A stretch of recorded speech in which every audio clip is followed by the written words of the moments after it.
Well, good evening, everyone. It's Gerda here from Private Practice Success. I hope you are having a great evening wherever else you might be finding yourself tonight. So, tonight I am live in the Private Practice Success for Allied Health Professionals group.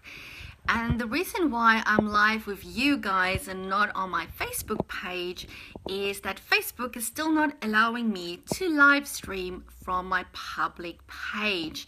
Now I've sent through a query, still waiting for them to get back to me. Haven't heard anything.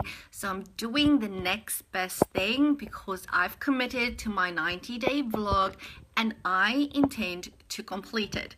So today is vlog number 41. I'm live streaming in here, and then what I'll do is I'll save it to my phone, I'll upload it onto YouTube, and I'll also upload it to LinkedIn, to my public Facebook page, and so forth, so that other people can see it whom's not in this group.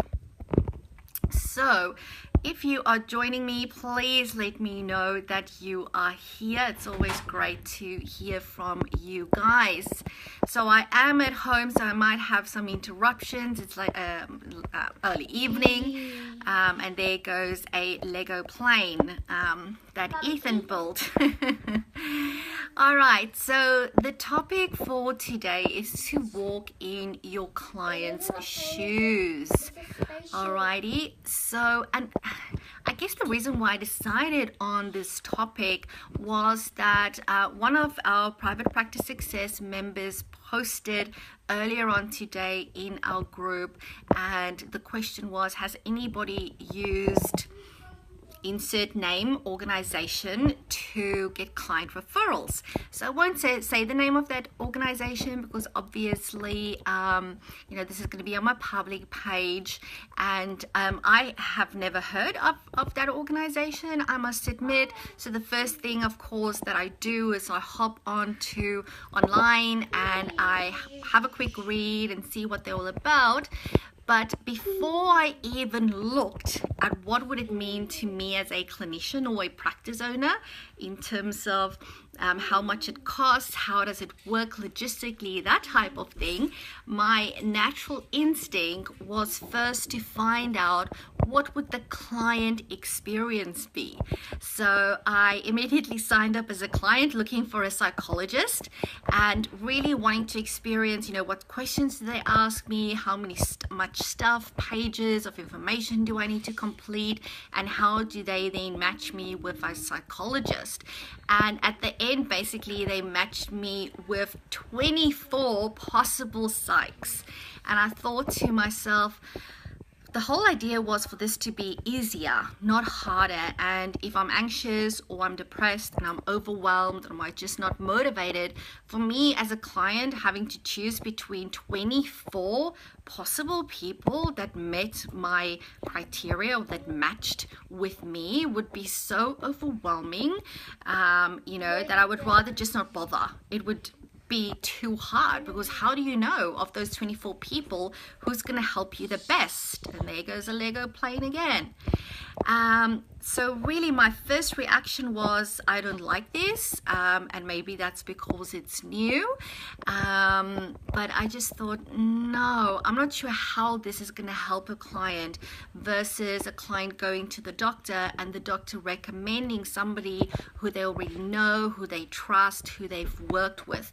Yes, it still requires the client to go through the effort of going to see the doctor, but I would hope that the client would have that trust in their GP.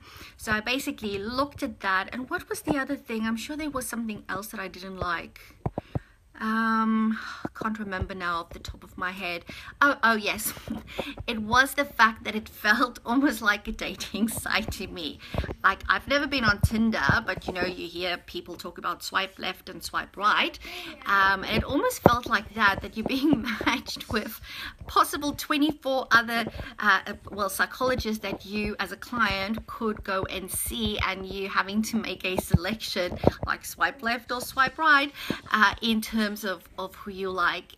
So I guess the message is that Hi, lovely. As a business owner, you really need to, I would say, every now and then, just stop and go, let's walk in the client's shoes. What is the client experience like at my practice? From when they call in, you know, how long does it take for the phone to be answered, or if they leave a message, for their message to be returned. You know, how does it feel as a client to walk into the practice? You know, what do they see? What do they hear? What do they smell? You know, how are they treated? Is their bathrooms, you know, what is their whole experience like in terms of dealing with you and your practice, from reception through to clinician, through to everybody involved in that client experience? Because if you want a practice that stands out from the crowd, and we all know that more and more people are going into private practice, you need to offer great customer service. And it's not only for standing out and having that wow factor.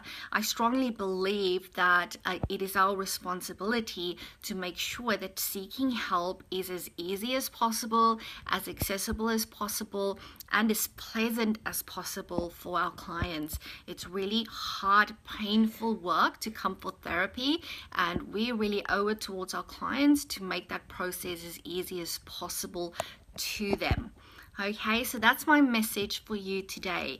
Really, maybe tomorrow morning when you go into the practice, walk in and put your client hat on and go, I'm a client, what do I see? Let's look at my practice through fresh eyes, and really try and experience what is it like for my client when they come in, and really go through that whole process and go through that very analytically, critically, but constructively, and identify things that you can change in your practice to make it a better experience for your clients and their families that might be coming with them and dropping them off, collecting them, everybody really involved.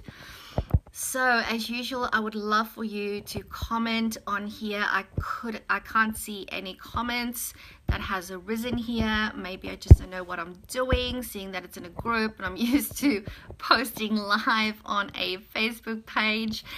So yes, even if you're watching the recording after the fact, please you know, leave your comments.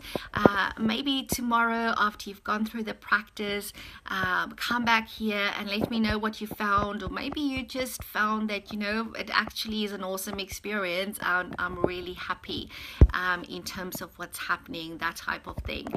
So I'm going to leave you with that. Have a fabulous evening, everyone, and remember, as always, all you need to do is say yes to your very own ultimate level 5 private practice. I'll speak to you again tomorrow. Bye for now.